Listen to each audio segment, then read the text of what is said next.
hello to the one person or the few people in the room. I know everybody is doing lives, but whatever. One monkey don't stop no show. So, welcome to Politics and Wellness. I am Captivating Christian. Mr. Credential is off. He's actually on vacation. So, it's just me. And the rest of you guys will be my co hosts again this week for Politics and Wellness. So, of course, today was George Floyd Jr.'s funeral in Houston, Texas. That was, excuse my hair, that was definitely hard. It was heavy.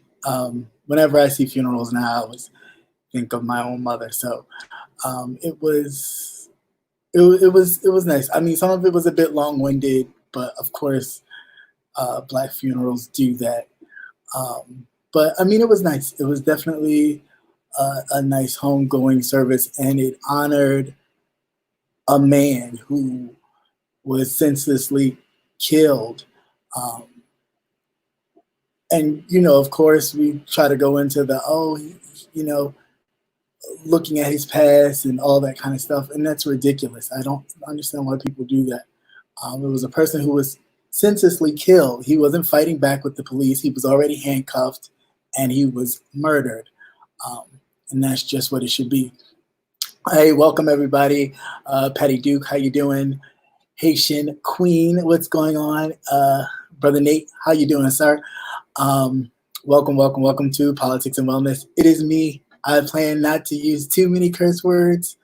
Mr. Credential is on vacation, so I'll be swinging it by myself, and of course, you guys will be my co-host. So, you can join in as you do and participate as you guys always do, and it'd be greatly appreciated. Thank you. So anyway, like I was saying, George Floyd service. I watched some of it. I listened to Al Sharpton and some of the speakers and the singers. I mean, it was nice. It was a well-deserved homegoing service. How you doing, Brother Anthony? What's going on? It's a free-for-all Tuesday. Yeah, something like that. It is a free-for-all Tuesday. But I'm not too, I've mellowed, so I'm not too angry. It's just a lot of other things that's going on in the world as all of this is happening, and the country is still dealing with COVID and civil unrest due to James Floyd and the others who are now, happening at the same time. The other gentleman who died, I think, 3 days after Floyd, who was also put in a chokehold and wind up dying later in the hospital after they tried to, resuscitate him and do all of that to no avail, and he wound up passing. It's a lot, and these police officers, they keep getting that from the top, handle your business or do whatever you need to do, and they continue to do so. I say all that to say, the first story I'll talk about really quickly, the 75-year-old elderly man who was walking up to the police officers in gear in Buffalo and was shoved. And then this president, this moron of a president talking about, oh, I think it was a setup. He was part of Antifa. Whatever the hell Antifa is, I really think this shit is just a made up group that they like to make up just so they have something to combat against the white nationalists, which is actually a group. There's just the KKK with a nice professional name. And I think they just, wanted to create something to combat it, to be like, oh, see, they have this on that side too. But Antifa is not a group. I don't even know where that started. I think there was some kind of standoff with police back in the early 90s. I believe they called themselves Antifa. It was almost like Waco, and I think certain people just roll with it, and every liberal group who stands against anything that the government is doing, especially on the Republican side, is considered to be some kind of terrorist group by the name of Antifa, what they pulled out of their behinds. But there is no such actual group that actually exists. White nationalists exist because, again, they are a new professional name for the Klan. So, I mean, I don't know. But yeah, of course, once again, this moron can't help himself but to accuse this man who is 75 years old, still in the hospital, battling for his life because of the injuries he sustained by being shoved by the police. I mean, it was serious. I know they don't talk about it on the news because I don't think they want to. It's enough already that people are already dealing with. They don't want to heighten it, which I think it's a disservice. But this man, somebody's grandfather, somebody's father, was bleeding not only from his head but his ears as well, due to the shove that he sustained as he was walking to the police officers, probably even just to talk to them and say, hey, why do you have to do this? Somebody, who knows what the man would have said, but to shove him like that, totally ridiculous. The officer that shoved him and the other officer, I think there were two officers, they have been fired, and then the police union put out I don't know if it was a tweet or an article that 50 some odd police officers decided, to resign because of these officers being fired for what they did to that 75-year-old man. Somebody actually in the union called the paper and told them that that's false, that no officers have resigned because these two officers was fired for what they did to that 75-year-old man. They said that actually the union had put that out there to garner up sympathy for people who believe that the cops do no wrong, that they do just service. And a lot of that is going on. I mean, granted, you have the president doing it himself, to where in which he's not looking at the criminality that these officers are doing. He's praising them for doing just that. And then when it gets too violent, he's quiet, as if he didn't tell them, yeah, when you put them in the car, go ahead and bang their head up. It's okay. Or, get really aggressive with them. That's perfectly fine. Yeah, and then the gentleman, right, you're actually right, Brother Anthony. There was an officer who, the only reason why he actually got caught is because of his body cam. I guess the report he gave was different from what his body cam showed. So as of right now, he is suspended on administrative leave because the person that they got the call about, the young man that they got the call about, they claim that he was acting weird or strange. So they got the call. They went out there. The man was saying something to the officers were saying something back, and then the man just turned around and walked away. And this officer just, tased him up and kept tasing him and literally was on top of him and just pressing the button, and he's hollering and screaming and he's just pressing the button.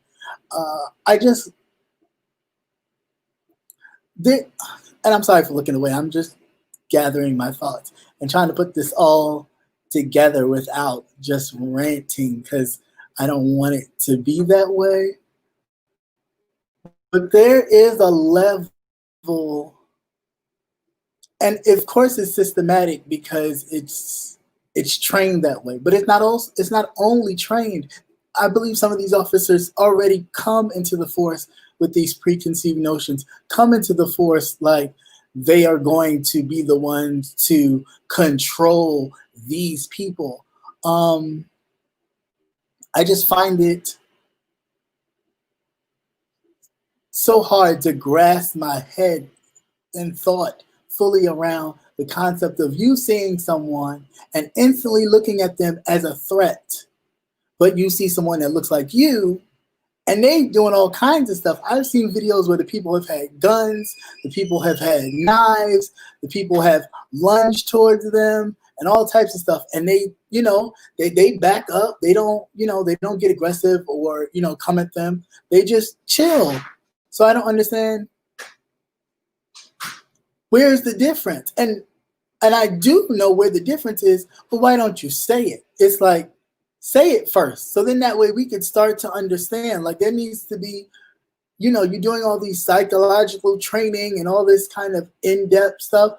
No, I just need to know if you have biases. I really need to know that. And if that needs to be a lie detector portion, so that way people can't, you can't fully hide that. And of course, yeah, when people go into law enforcement, a lot of them are military trained. So some of them do know how to beat polygraph and stuff, just in case they were captured. That's the training too. But something needs to be done. We need to have something to ensure that we know that these people are not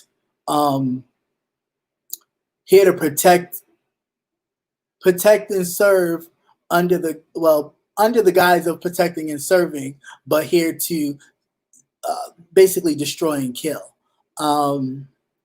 Because it's ridiculous. It's almost to the point where it's used as a weapon. We have all these Karens and Bobs. I don't know whoever else you're going to name them, but all these white people just calling the police and then wanted to backtrack and apologize that, they didn't know their actions. Come on, you know your actions. You know what you're doing, what it could cause. So therefore, you are hoping, and then, by you calling on someone just sitting there and they're in your face or they're in your way, you are calling in hopes that the police comes and do what you know them to do at this point. So there's no need to apologize, because what are you apologizing for? Oh, because you might lose your job? I mean, I'm pretty sure people in the office already know you're a bigot. They just don't want to have the company be tarnished at this point. So of course they'll fire you. But I mean, I'm at a loss for trying to understand this whole thing. Like,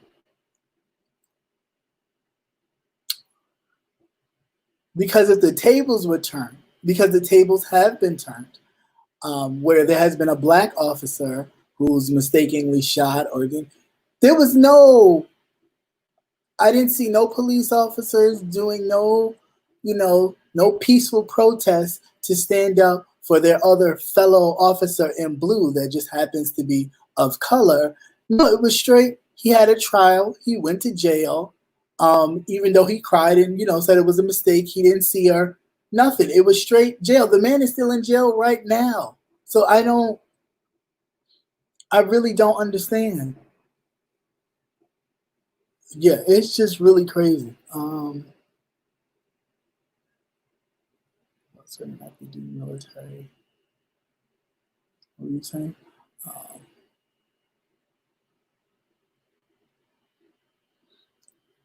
Yeah, but I mean, I get that. But you are trained to kill foreign enemies, though. But we're not foreign enemies. I mean, but that's all in how you look at it. If you already see me as a foreign enemy, though, then I guess I would always be that, regardless if I'm a citizen or not. I am still because you don't even like me for the color of my skin. You know what I'm saying? So I think that's where the problem lies. Not only are you looking at citizens as foreign enemies, those who have been trained that way, you're also looking at your own citizens as foreign enemies, because you already have that, in you to, I don't really like them. Yeah, I work with them, but I don't like them. So any opportunity I get where I can show my dominance over them or, use my power, I'm all for it. And I just think that that is ridiculous. Like, that needs to stop. And if defunding the police department can be a start to that, then so be it. Because these police departments, they rack up. And I was reading this article, and thank you for this, Brother Nate, because I didn't know a lot of this. Like, this was just news to me. You know that 8,000 police departments have been able to gather military equipment with ease at no cost. Now, what's funny to me is I always thought there was a cost because a lot of the big cities, their police budgets, are huge. I mean, they are in the millions upon millions. And I think even New York probably even is close to $1 billion. But like LA and all these, they have huge police budgets. And my thing is, if they're able to get a lot of this military equipment at no cost, then what is the money for? What is the money for? So I'm confused on that. Well, anyway, it's a program called the 1033 program. It allows the military to pass hand-me-down combat equipment to local law enforcement agencies. And Obama, of course, rolled it back during his administration. And of course, Trump, in his great old fashion, of course, reenacted it. You think so? Well, the article I just read here said that Obama rolled it back in, hold on. See, they ramped up this transfer after 9/11. Between 2006 and 2014, law enforcement had amassed a collection of more than $1.5 billion in military equipment, assault rifles, grenades, grenade launchers, bayonets, combat knives, helicopters, bomb detonator robots, battle uniforms, electric wires, surveillance information. And Arizona's police department just stocked up on a whole bunch of stuff. And I'm thinking, Arizona? Really? What's really going on in Arizona that you need military equipment for your police department? I don't know. I don't live in Arizona. But for me, when I think of Arizona, I don't think of something like you need military tanks or military even trucks riding down the street to police the people. I just don't. I don't see it. Now, again, I don't live in Arizona, so I don't know how tough it is in Arizona. But when I think of Arizona, I don't even think of that. Like, me being from New York, when people say New York, I could see people thinking that New York might have that and need that, but New York doesn't even need that. It's excessive. And again, but when you treat people, it's the same thing like when we are shown video images of our troops in overseas and in Afghanistan and all that. If you coming in somebody's area with all this kind of extra stuff to police them and control them, some people are going to fight back against it. It's just a natural thing. Nobody's going to sit back and allow all this brutality and death to come upon them for no reason. Just because somebody is called on for something as minor as a fake $20 bill, which that could have easily just been, okay, you give them the citation or whatever it is you do and sent them on about their way. I don't understand why that would end up in somebody's death. You said they are afraid that the drug cartel would outgun them. And where? In Arizona, though? But I, even with the drug cartel, the United States government benefits from that. There's some part of that that somebody in the government is allowing that to happen. Because I still don't see how all this stuff is able to go back and forth under people's noses, and nobody knows what the hell's going on. I just don't. Somebody's got to be selling guns to the cartels, as well as dibbling dabbling, giving the same guns and the same stuff to the government. It just doesn't make any sense.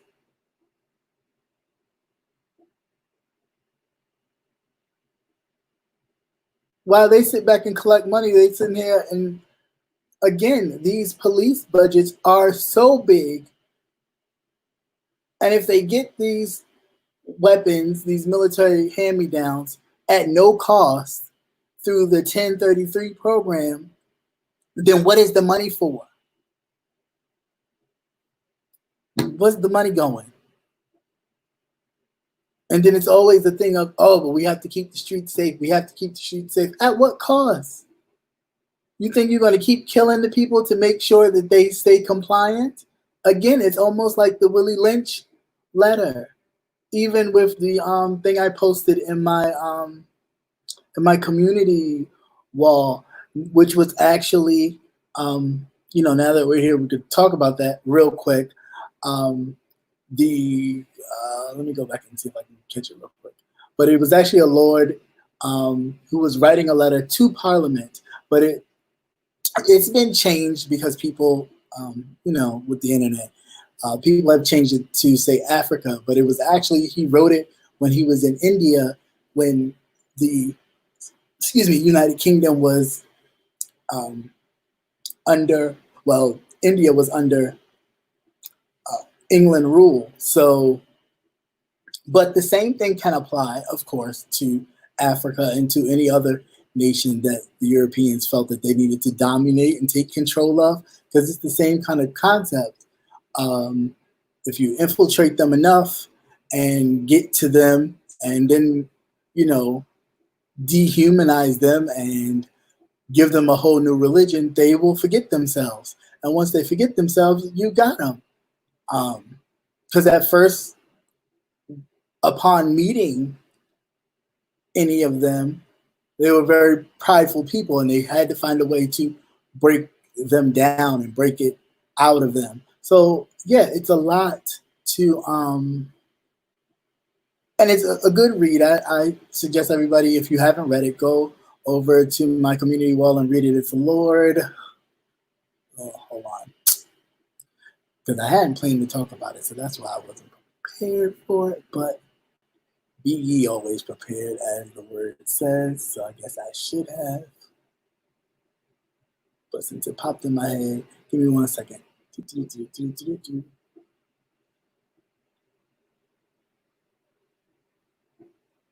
But yeah, so I read that because after I posted it, because it was good, I read it and I was like, wow, that's deep. And then I went back and did some research, and they said that it was India originally that he wrote it for. Lord McCarthy's address to the British Parliament on the 2nd of February 1835. Yeah, it was about India, but of course people have put Africa in it to, they have changed it and put Africa, but it was originally for India. But the same thing can be said about Africa as well, because it's similar to how they were able to come in and do all that. Hey, everybody, welcome for coming. Hey, Kim K, what's going on? Yeah, so that's what that was. So that I felt that was very interesting. And fellow YouTuber asked me to go live and talk about it at that moment. And I still wanted to get my research together and make sure that I wasn't, because when I first read it, I was like, oh, like, what? This is so deep. I want to talk about this right now. But something just said, let me check and make sure that this is actually about Africa and not someplace else, that it was just changed. And yes, it was originally for India. Um, he was not able to get the letter to Parliament because he was actually in India when he wrote it. So he could not have been in Parliament at that time because, of course, it takes months to get um, to one continent to the other by ship. So he did not write that and address it to Parliament, but he did write it in plans to say it to Parliament, but he never did. But just to read it, it's like the concept of how they view us, that whole conquering thing, that whole break them down and total destroy, which is definitely something that they still do. It's a practice that a lot of them still do. You have a three strikes policy for police. Anyone else? Well, I get that.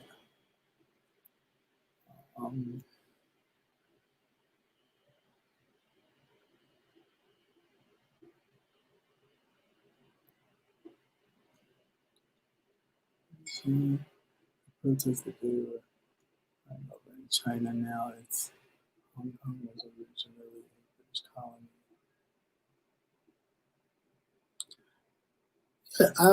I mean, a lot of it is just, and you can even tell with um, how the things that they find to be like their definition of beauty, even over in China and stuff like that. It's like you have to have the lightest or the palest of skin, and all these different things, and it's just like, what's going on, people? Like, do we not have? I mean, even in places of Africa where they're doing this skin bleaching, in Jamaica and all this other kind of stuff, where people are really skin bleaching to have a lighter appearance. It's like, oh, what are we doing? What are we doing? What are we saying? What, I'm at a loss. Like I really am. Um, and then when stuff like this happens, uh, we, we want to sit here and say, fight and say Black Lives Matter, and then people like, well, all lives matter. No, of course, we obviously know all lives matter. And I wish people would just stop saying that. That is a given.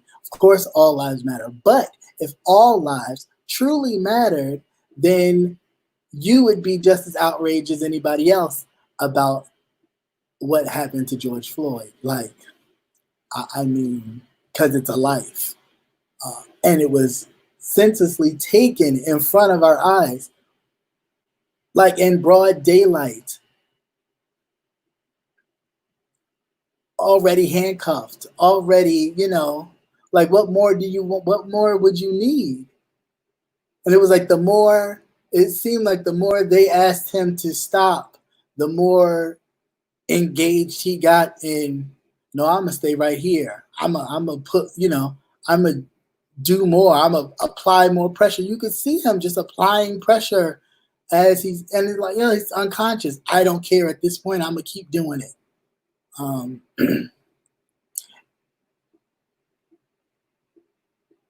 Ambi is a skin cream too. Wow, did not know that. I thought it was like a lotion of some sort. But wow, that's interesting. Yeah, that is definitely crazy. But switching gears from that, I came across a few things that I talked about this morning, but I just wanted to talked about the Trump thing because he's a nuisance. The military thing, there was something else. Oh yeah, like this police commander in Philly that hit one of the protesters in the face, right? He hit a protester in the face for really no legit reason. You can't really tell what the protester said, but even if the protester did say something, I guess out of the way or kind of off color, it still didn't give no reason for this particular officer to hit him in the face with a baton. But anyway, he was charged with assault, and upon him turning himself in, some of his fellow officers, was standing around and applauding as he was going to turn himself in. And I just felt like that's just the problem. Like, that is the problem at its core. Wrong is wrong. Like, it just is. If the man is peacefully protesting and not assaulting you as the officer, what do you care what the man said or what he said if he said something? And it just happened to be a man that looked like him, which was surprising to me. I was like, oh, I would have expected you to hit another black man, but you hit this white man clearly in the face with a baton and get charged with assault. So, wow. Okay.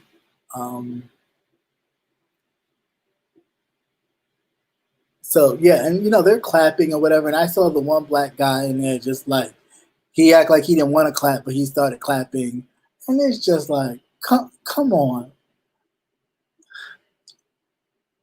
like you can love your job, with every inch of your being, but there should be some part of you that is able to say, okay, you know what, that was wrong, and stand up in it and say that was wrong. You shouldn't have done that. That goes against why I do my job. And that's the problem. That seems not to be, everybody seems to have this blue code or this blue wall. Like you're not going to tell on a fellow officer because you're afraid of the retribution. There's the same thing that happened even with the police union in Buffalo lying and saying that officers were resigning because these two officers that it was involved in pushing that elderly 70-year-old white man down, because they were charged and placed on some sort of leave or what have you, and being investigated, that these officers stepped down, which was a lie. But why does it have to be that way? Why can't officers just say, and even the person who was telling the story that it was not true, that the union made it up, was afraid to say who they were because they knew that they were going to get reprimanded and possibly lose their job. So they didn't even want to give their information. So I'm just like, if these good cops, as people like to say, oh, there's good cops, there's bad cops. But in my estimation, if you're a good cop and you don't do anything or stand up for what is right and what is wrong, then are you a good cop or are you just going along to get along? Because I guess some people would say that Asian guy that just stood there was a good cop, I guess. But at the end of the day, no. How could you be a good cop if you sat there and you allowed somebody to die right in front of your face? When you're there to protect and serve the people, it doesn't matter if you have him in custody. Your priority is still to protect him or her, even if they're in your custody. Let's see.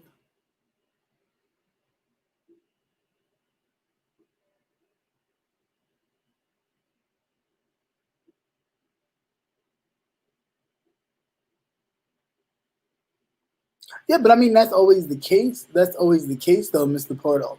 It's always the case when it's for a lot of them. It's okay when it's just one of us. It's okay when it's just one of us. It's like, but when it's them, like I'm sure when they saw them officers in Buffalo push that 75-year-old white man, I've seen somebody on YouTube. That is not okay. That is not okay. That's not okay. But was it okay for him?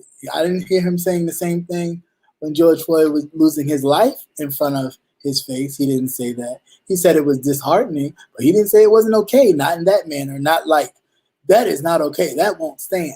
But this does. It's always an excuse after excuse, and then it's the famous "I'm sorry." Everything is "I'm sorry." You had the one of the police chiefs that I talked about, I think the other day, he was calling. He said, "Oh, why don't we send in the real cops to handle these barbarians or whatever? Start shooting them." Same kind of language Trump was using. And then, of course, when he got yanked from his city council, he wanted to apologize. That, oh, I'm sorry, I didn't know that my words would be such. Would be met in such a way. I didn't mean to hurt or disrespect anyone. And it's like, BS, come on, cut it out. Like, first of all, stop apologizing for how you really feel. That's for one, because your apology does nothing. It absolutely does nothing. Because we already know, even if you apologize, you're going to go to some hick town that, kind of rides with you or rides with your ideologies, and you're going to get hired. Just like there was I don't know if it was a tweet or something, but I saw it, an article that I was reading briefly, that Florida said that their police department would hire anyone who has gotten, fired from their job or put on some kind of special whatever due to any kind of thing that they had received during this time, like during them trying to do their job, and they had an assault with someone and they got fired, or they got fired for some kind of, racial bias or anything like that, that Florida will hire them. It was an ad out. And then all of a sudden that got pulled, and Florida officials were saying, no, that's not true. Nobody, I don't know where that came from, but that is actually not true, to kind of debunk this whole thing. But it has to come from somewhere. Like, nobody just randomly put something like that out there unless it was said, but not publicly. And then once it got out that that's what was happening, because I do think there's a secret network that works, and then there is the public network that sometimes the secret network gets outed because people who are in the secret network, if it's too much that they feel like, okay, I got to tell somebody, they kind of do the whole whistleblower thing and drop it in somebody else's email box. And then all of a sudden this news report pops up out of nowhere. And you're like, how the hell? I didn't know nothing about that. Where the hell that come from? But I think there's a whole secret network, and a lot of these cops are in on it. And a lot of them wear blue uniforms, and they have white robes underneath. I just do. It's my opinion. I just feel like a lot of them do. And I think there needs to be a reform. It needs to happen. It needs to be a reform. And that doesn't mean, and I know a lot of people get all, when they hear disbanding of cops, oh, criminals are going to be running rampant and people are going to be stealing up. Why? Why do you think that? Why do you think that? Oh, I'm sure because the media portrays that all we do is run around and steal and do. How did you get here? Did you not steal this land that was already belonging to someone else? Right. Didn't you go over to Africa and other places and steal people from there and brought them here to work it? Like, I mean, hello, somebody. So, I mean, if you're constantly calling somebody a thief or some kind of criminal, and you've done criminality for the longest. So when do we stop? Like, when do we get it together? Thank you so much for the super chat. Thank you. But yeah, like, when do we get there? Like, I'm not understanding. Like, you've been doing it. You've been stealing, plumaging, taking stuff as your own, making it your own, saying you created this when you didn't, stealing other people's ideas, and because they were of color and they wouldn't be able to do it, you take it and run with it. Yeah, some of them may have gave them some money for it, but otherwise you just took the idea and you ran with it. And we sit here and praise you Because of what? I mean, it's the same thing. Like we talk about history, and people go, "Well, why is there Black History Month?" I mean, I don't need a Black History Month. You have 28 days to talk about the contributions that African Americans and people of color had made in this country, and yet the other umpteenth days, all we learn about is, well, all we used to learn about, because of course, when you're older, you should educate yourself on the other things, is the contributions that these founding fathers, how could you find something that was already founded, did. So where is the equality in that? It's just, I don't know, it just don't make no sense to me. But anyway, and move right along from that. I'll get off my soapbox with that. But something really funny. So okay, Lindsey Graham, who I don't know, this man, he cracks me up. He cracks me up not only from what I'm about to say to you, but just because I've never met someone who was, well, John McCain was alive and well, okay? He was like, oh, John McCain's my best friend, and we take trips together and we do this. And, all this, it was just so loving, like this bromance that was made for a white chick movie. It was just like so sweet, like, oh, look at this bromance. So okay, Trump comes along, he runs the first time. Lindsey Graham doesn't even, I don't even want to talk about it. He's a character, he's a this, he's a that. So it's like, all right, cool. He runs again. He still has it, but it's not as much. It's like a little bit. It's like, I don't like him. He's xenophobe, he's a this, he's a that, so on and so forth. Because, of course, nobody expected him to get that far. It was like, okay, yeah, he can run. But, of course, by the time it gets down to the wire to where we start to get serious about who's actually going to be the president, he's not going to be a contender.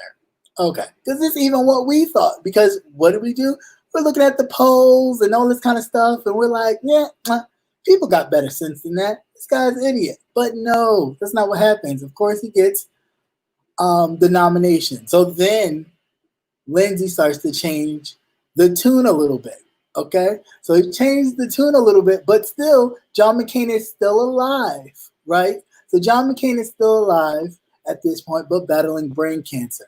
And John McCain is doing his best, even sick and dying, to basically tell Trump, kiss my whole entire ass. And Lindsey Graham's just like, yeah, well, well, I don't want to talk about that. Let's talk about this. Or the president is doing what the president feels is best. Just BSing the whole time. Just total BS. So the man dies, right? John McCain dies. God rest his soul, I guess. So the man dies. And, of course, Trump immediately just starts. He was still like dead. He was like he wasn't even in the ground yet. It was like, well, I had to approve to let him have a funeral here, so obviously, and no, I'm not going. So, I'm not going. I'm not even, if my wife wants to go, you can go, but I'm not, I won't go because I don't particularly care for him. I like for people that haven't been captured, all this other BS. Lindsey Graham says nothing. Now I'm thinking, that's your best friend. That is your best friend. Y'all have been friends, like you tell it, for 12, 13 years. You had the old fat chick on her show crying about how close her father and Lindsey Graham and the other, what was the other guy's name? Oh gosh, he ran with Gore when Gore ran for president back in 2000. I can't think of it right now, but it'll come to me. But anyway, him, and then he wound up switching parties to the Republican Party from Democrat, or independent rather. So yeah, talking about how they were just friends and all, and Lindsey Graham says nothing. He's dogging the man, says nothing. Now all of a sudden he is Trump's best friend and the water barrier for anything Trump, right? Trump all the way. Trump, Trump, Trump, Trump, Trump. And Obama should be investigated and put in jail and all these things. Well, come to find out. Now, Lindsey Graham has been known as the Bachelor of the Senate for years. For years. Like Lindsey Graham, I don't even think he's ever been married since he's been a senator. I think there was rumors that he was like married or dating someone, but it never was confirmed. So we're like, okay. I mean, I didn't think nothing of it. I don't pay no attention to it. But lo and behold, this story drops that one of these male escorts who is frequently paid by this man, and he also does porn work, exposes him, and everybody on Capitol Hill secretly knows him as Lady G. I could not stop laughing. Like, Lady G, really? Lady G? Hilarious. And, people are saying now that might be a problem for Lindsey Graham as far as his sexuality. Now, I don't know if that necessarily to be true. However, I will say this. It's funny to me because sometimes the biggest people who talk about LGBT rights and all that kind of stuff as if it affects their own personal lives are the ones secretly bumping pocketbooks and doing all kinds of crazy shit. And some of us know that, I mean, no offense to my white followers or white viewers, but some of y'all do some nasty shit, okay? I'm just saying. So we can just imagine what Lady G gets into. I mean, she probably have like gerbils and hamsters, all types of stuff. I mean, weird, crazy stuff. I wouldn't doubt it. He looks like the type. Like, hey, girl, you go way too far. But yes, that's really, really, really funny. And it'll be very interesting to see how this plays out. Now, I do hope that all of my South Carolina people, please pay attention. Go out and research Jamie Harrison. Okay, a Democrat has not won that seat in forever. I think. What did he say? I'm sorry, I read this like yesterday, so forgive me if I don't remember everything. But it's been many a year. I think it's almost been damn near about 40 years since a Democrat has won South Carolina. Lindsey Graham took the seat of Thurman, the segregationist. So, of course, we're already dealing with a bit of an uphill battle. But the good news about South Carolina and a lot of the southern states is that they've had an influx of diversity within the past few years. So, I mean, that's a good thing. The Democratic policy is already, the Democratic voting registration, they saw an uptick of about 1 million votes, 1 million voters just this past midterm election. So they're hopeful that Jamie Harrison can pull a win. And and that goes for all of them, like Jamie Harrison. There's someone also running for Mitch McConnell's seat. And a lot of these white places of power, come on, it's time for something new. It is time for something new. Okay, we tried it your way. Cool. Now let's try it our way with our people, not just the one figurehead, like like Obama, and then everybody else is just, whatever. No, how about we uproot the whole thing and just try it our way and see how that works. And so a lot of these southern states, let's just get rid of these people. And anybody in South Carolina, please make sure you are registered. Please make sure that you check that so you can vote. And please, please, please, please vote. Please get Lady G up out of there. We don't need, and even if, my thing is this, say God forbid Trump does win election, right? He really won't be able to do too much of anything if the deck is stacked against him. Like if he has no Republican support, he can't do anything. If we can take a look to Obama's last term, when it was just basically Republicans because nobody went out and voted for the midterms, so he was just riding it by himself, and everything he tried to put out there, they was blocking him at every turn. Mitch McConnell himself said, of course, he vowed to make him a one-term president off rip the day he won as president-elect.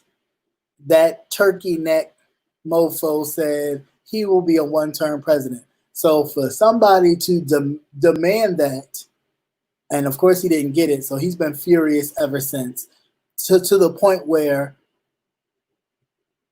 and I hope, this is my prayer that he does not win, because I don't know how long, what's the name, Ruth Bader Ginsburg will last. Every day I pray for that woman so hard. I mean, I pray that she can just hold out till November. Me and God have deep conversations about Ruth Bader Ginsburg. Please just let her hold out, because we already know what's going to happen. God forbid, if that does happen, Trump is going to put somebody else in her seat. And there is no Democratic push to say, well, you did that to Obama. You told Obama he couldn't do it in an election year. But the Democrats don't have the power to, I mean, of course, they're going to say something and do all that, but they don't really have the votes in the Senate to really make an impact. With Trump's removal, if Trump doesn't even get removed, say if Trump does stay, and God forbid that does happen, but the Senate goes the other way, at least he won't be able to put nobody in, because we could just do the same shit and be like, well, yeah, the 13th on Netflix is definitely a good watch. I suggest anybody, and even the way they see us. If anybody hasn't seen it, I'm sure people have. But if you haven't seen the way they see us, definitely please please watch that.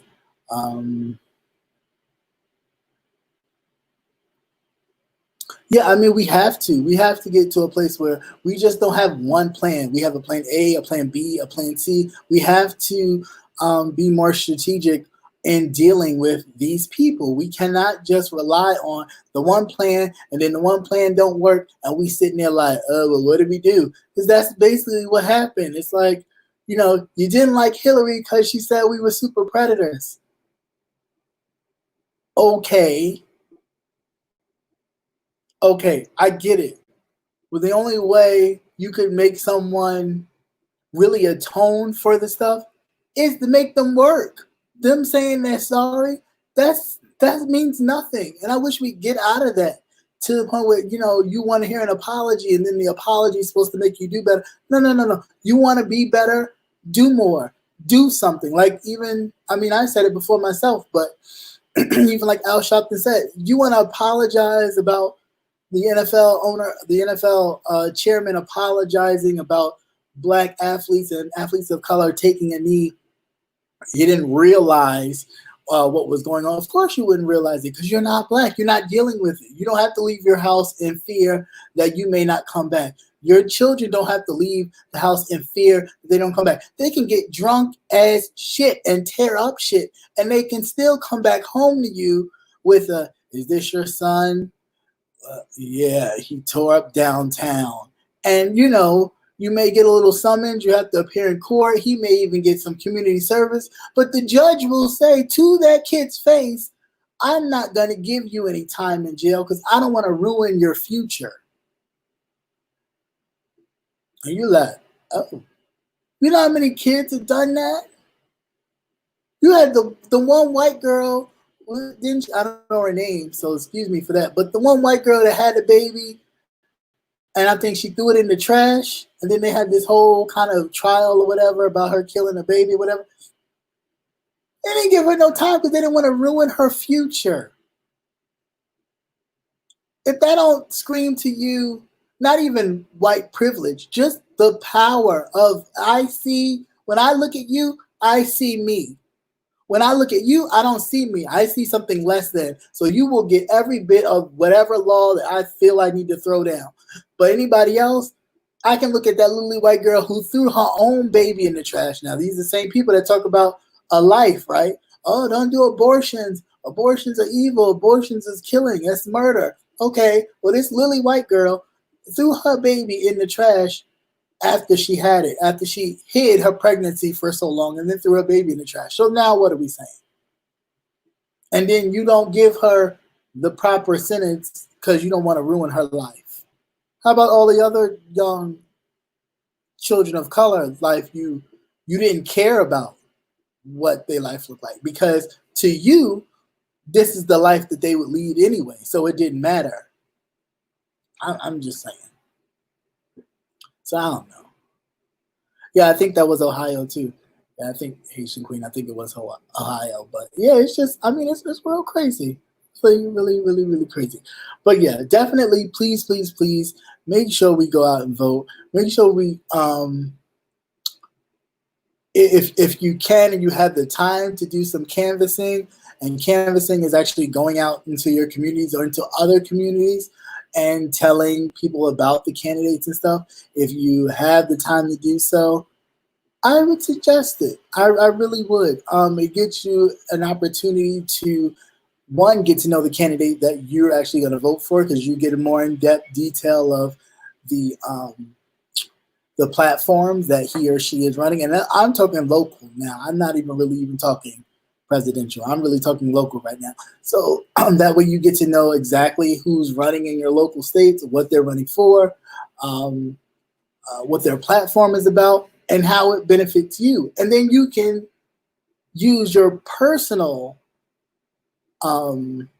ideologies or struggles with whatever you've been going through, and how this particular candidate, can help anybody get to a different place or see something different. I just feel like we don't have the luxury anymore at this point to sit back and just let it ride out, because they are nervous and they are fighting back. Like, it's no time to sit back and do defense. We need to be doing defense and offense at the same time. Thank you for stopping by, Mr. Portal. No problem. We need to be doing defense and offense at the same time. We definitely don't need to sit back and just chill. Do you remember the pro-black business starting on Juneteenth? On Juneteenth, there's a lot of I heard about that. Yeah, my only thing, and I love black businesses. I do support them, but my only thing with some of them, the prices be like a bit much, like extreme. But I do understand that for some companies, because it's black business, almost like with black-owned banks, the interest rate and the loans are sometimes way higher, and all these other things, because it is harder. The market is predominantly white, so they make it harder for black banks to actually function and maneuver. So a lot of times their interest rates are higher, and all these extra things are so much different than you would go to a commercial bank and be fine if you were able to get one. But yeah, some of it is just a bit much. And I know I talk about it all the time, but that headphone thing really had me tripping. Like, I really can't. Not $400 for no headphones. I can't do that. Like, the headphones I got only cost $12, and it's not being cheap. It's just, if I'm gonna spend something, like, I'm thinking $100, $200. Okay, that would be my max on some headphones. That, God forbid anything can happen to you. But $400, no, with no kind of insurance that, hey, these break, don't worry, call me up and you get a whole new pair. Like, this ain't no Best Buy replacement plan program thing. This is You break that $400, that $400 happens to break for whatever reason. 9 times out of 10, you shit out of luck. You got to order something else. I can't. I can't. I ain't ready or willing to do that. But other Black businesses, yes, it's great to support. I just think a lot of times too. One, we always think that because they're Black business that we should get a discount. We should stop that. I also think that because they are Black business, sometimes, and not all the times, but sometimes the level of customer service is different. And you like, wait, what? Who are you talking to? A lot of times it's not. It's not this. It's not the same. It's like going to Chick-fil-A and they go, "Hi, how can I help you?" You go like, "Oh, hi, let me get it," and you go into somewhere else and you like, "Hello, we don't have that," and you like, "That's not working." And then, well, what do you have? I don't know. Hold on, please hold. You like, okay, like I'm sorry. Did I hurt your feelings or something? So I don't know. But yeah, we definitely need to support Black business. You said police keeps your nerves on edge, which isn't fair at all. But I'm not built to whine or complain. Yeah, right. That is true. But we shouldn't have to be on edge. You know what I'm saying? Like, shouldn't have to be on edge. If I get pulled over, I should just be like, okay, I got pulled over. I was speeding. All right, you give me my citation and ticket, and we go about our business. It's not a thing where in which if you answer me and you don't like the answer I gave you, then it's, oh, get out the car. And, all this extra ensues. And then we end up in another situation which is unfortunate. Or if you tell me to, I never forget, I'm in the car with one of my friends and I had gotten pulled over because I was really just driving. I just wanted to get home. And I didn't realize I was speeding. And I was like, oh, okay. So pulled me over and I'm like, okay. So I immediately was like, okay, well, I always keep my wallet nearby. So he's like, what are you doing? You're moving. Like, don't move. And I'm just like, no, I'm putting everything in front in my lap. So when he asks me for it, he can see it. That's all. Like, calm down. But it's a sad state that we, especially as men of color, we have to do all these things. I have a camera in my car. Like, I have to have a camera in my car. So God forbid if something happens, not only are they depending on your body camera, but I have a camera too. So that way, bam, you can get all angles. Don't worry about it. And I let you know right up front, yeah, and you're being recorded. Everything. And we just sit there. I don't really say much. He asks for stuff and that was my first ticket. And I was like, oh, okay, great. Wow. But I remember one time when I was a kid, not a kid, driving age, but young. Think about, I think it was like 17 or 18. And I was trying to get home. Not that I had a curfew, but my mother was the type, like, if you came home like 3 o'clock, you better keep your butt out there. Because if you come in her house at 3 o'clock, yeah, it's going to be a problem. She will wake you up at 4 o'clock to like clean the yard or do something crazy. So I was really just trying to make it home before like, I think like 1:30 or something, 1:30, 2 o'clock. So I got home, but I noticed that the cop car, and this is back in New York, I noticed the cop car was behind me. So I didn't pay no attention. I was just, I wasn't speeding or anything. I was just driving normally. And I made it home and they followed me all the way home. And then he rolled down the window after I parked the car and was like, what did he say? A white guy. He said something like, oh, you're lucky you're home, or you're lucky something. And I just looked at him like, what? But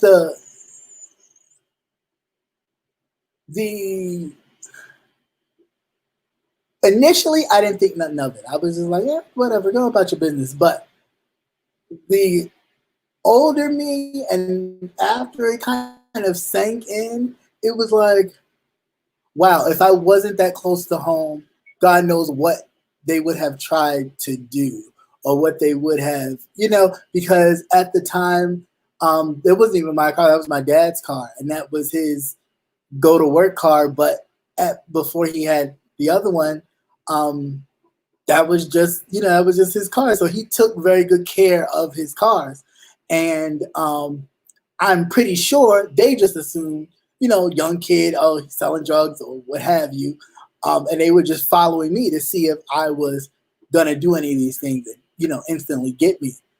So the fact that I went home, it was almost like, yeah, you're lucky. This is where you came to. So,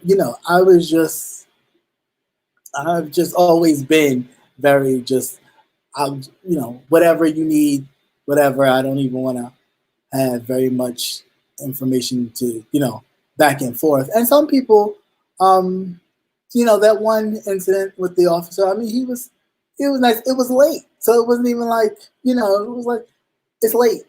Here you go. Thanks. Okay. I'll go about my business. But initially I was like, oh God, like made sure the camera was pointed a certain way and everything, just so, it was like music was down so you could hear all of the interaction and the words. So nothing is, but we should not have to live like that.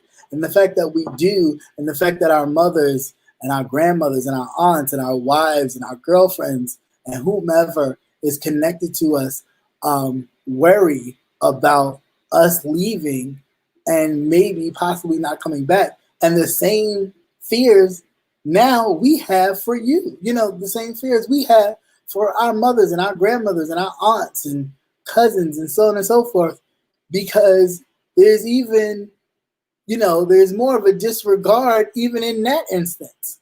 There, I've seen videos of snatching these little girls. I mean, that 14-year-old girl up and doing, I mean, is all that necessary for a child? Even the woman, I think she was pulled over by the police and I don't remember her name, but the video has gone viral recently.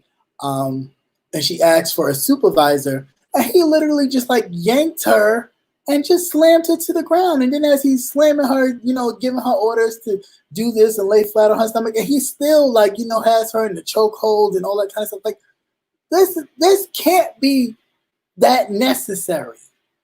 But again, it's how you view me that makes it necessary for you to use that force. Not because I'm not compliant, not because you look at me as a threat. It's because what you see, you already see, handle them like this.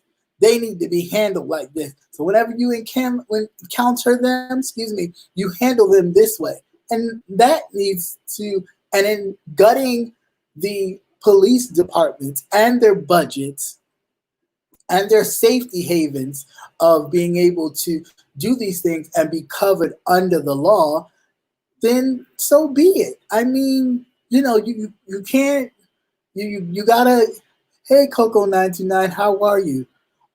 Something has to be done. Like something has to be done. We can no longer, I don't even say live, because we're not even living.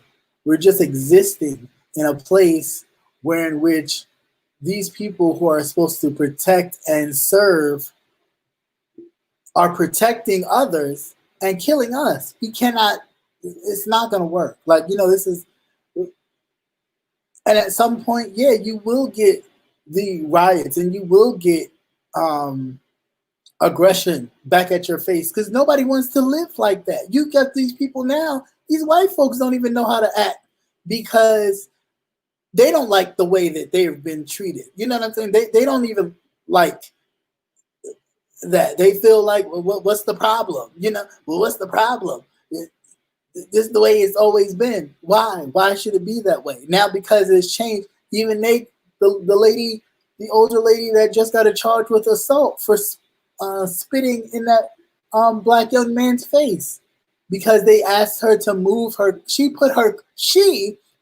car in the way of protesters to stop them from protesting.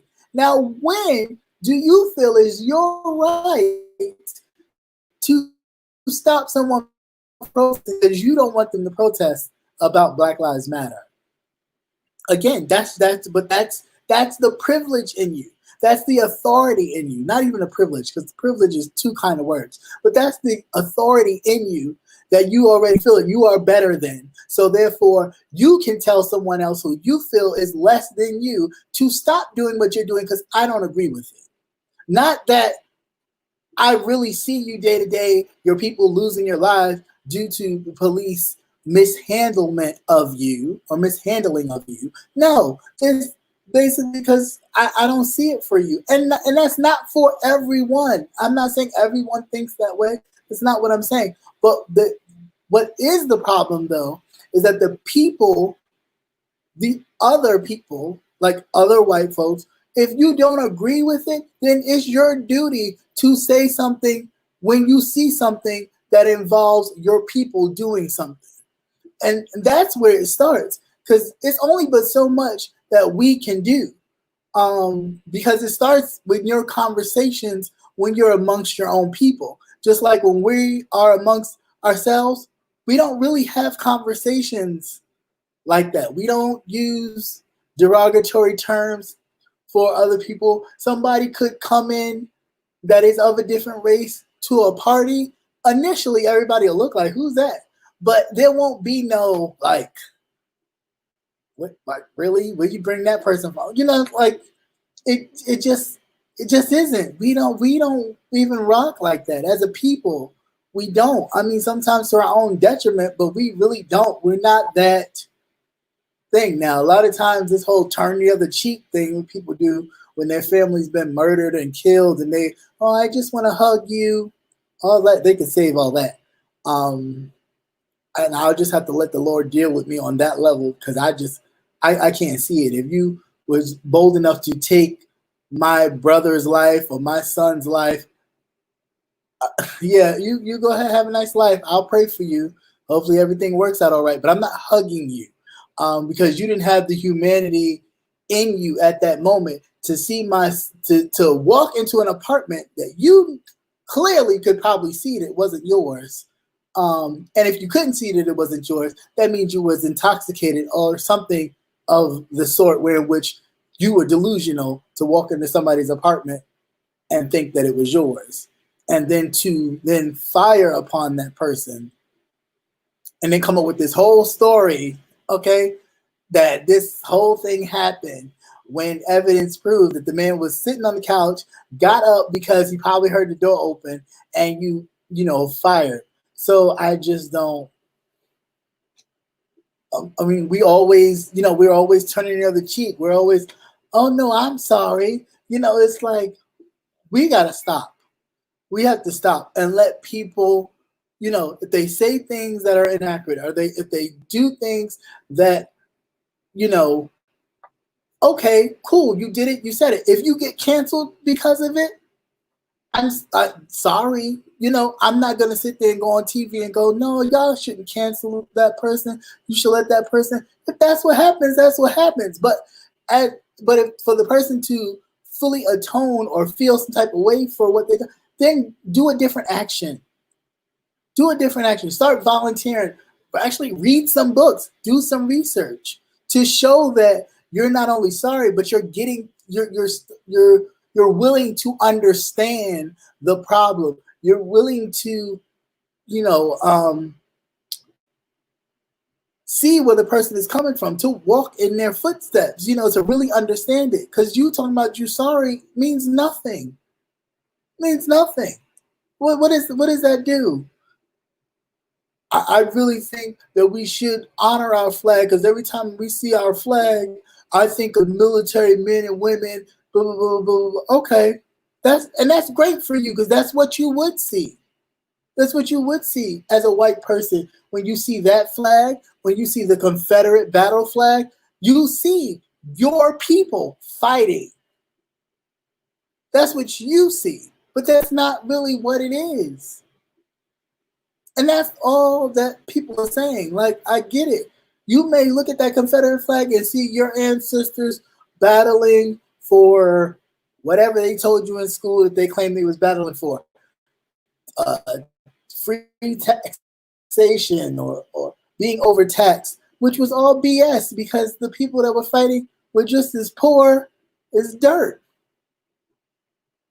But the rich white men that caused you to fight your own country was fighting so they could keep their slaves and their money from their slave profits because they didn't want to pay no taxes on it. Because truth be told, the North didn't really care. As long as they got the money from it, they were trying to increase the taxes on all that so they can make money, get more money. And the South was like, no, I don't want to give you that. Why am I giving you that? For what? That's my money. It's my profits. It's my extra cotton profits. I want that. So that's just basically what it all boiled down to. And then, of course, it got rambled into, oh, well, they're gonna free the slaves. You don't want them slaves. The men will run rampant and rape your women. And dear God, they might try to do to us what we've done to them. So then, of course, after the war is over, you start creating all these little laws here and there, and then here comes Jim Crow and all these other things. And then we still act like, but I mean, that was in the past. What do you mean? What do you mean in the past? The past is now. We're living in it. Like, so what do you mean? If the actions haven't changed of the people, then nothing is changing. Yeah, the year is different. Yeah, okay, we got one black president. How many white presidents have there been? 45. So you got 45 white men, only one black man. And who knows when we'll ever see another man of color as president. Next go around, it'd be somebody Asian or something like that. And then we'll totally forget that, oh yeah, there was a black man with a whole black system that they did guerrilla cartoons about. A beautiful black woman that they did guerrilla cartoons about and all this other kind of weird stuff. But that's supposed to be okay. But nobody can talk about this first lady who says nothing, whose whole program for a whole 4 years was Be Best about cyberbullying. And the biggest cyber bully is her husband, the president of the United States. What foolery are we talking about? The same woman that you can Google Michelle Obama and see all these different pictures and all these different things, accolades and stuff she's done, and you can Google Melania Trump and see what? Her pictures for Playboy? What? Like, come on, y'all. Like, we're bugging. Totally bugging. So I just need people to really get with it, vote.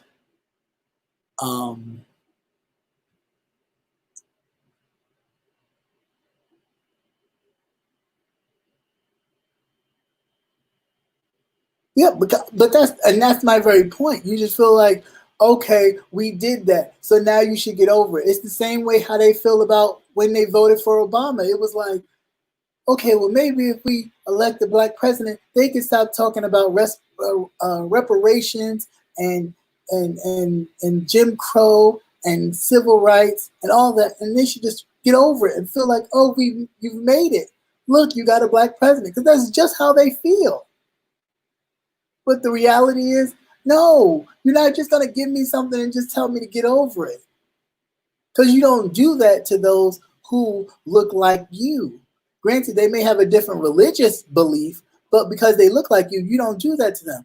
Nobody said to not just the Jews in Germany who was affected by the Holocaust, but anybody, okay? Germany gave Mercedes and all that to Israel just because, on the strength of your ancestors who may have been killed in the Holocaust. Here you go. And they still pay. So I just don't understand what's the thing. But I say I don't understand, but I do, because you don't want to give. That's giving power. That's giving resources to give power. The first thing they'll say is, well, why not give it to an education fund? Why would you do that? everybody won't be able to, everybody won't be able to access those fundings for education. So how would you do that? Because you'll have stipulations to where in which some people who could benefit from it won't be able to partake. So then where are we going?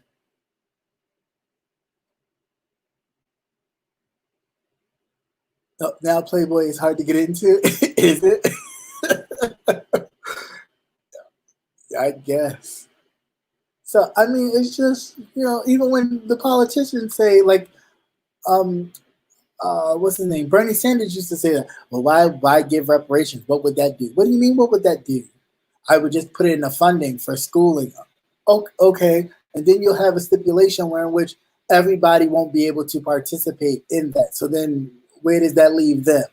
That still leaves some people out of the loop. Why do we constantly have to leave some people out of the loop? Everybody else didn't get left out the loop.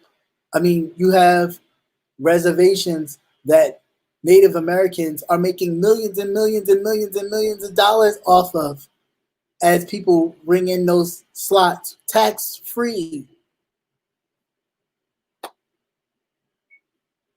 Nothing's wrong with that, but we were never given the same opportunity.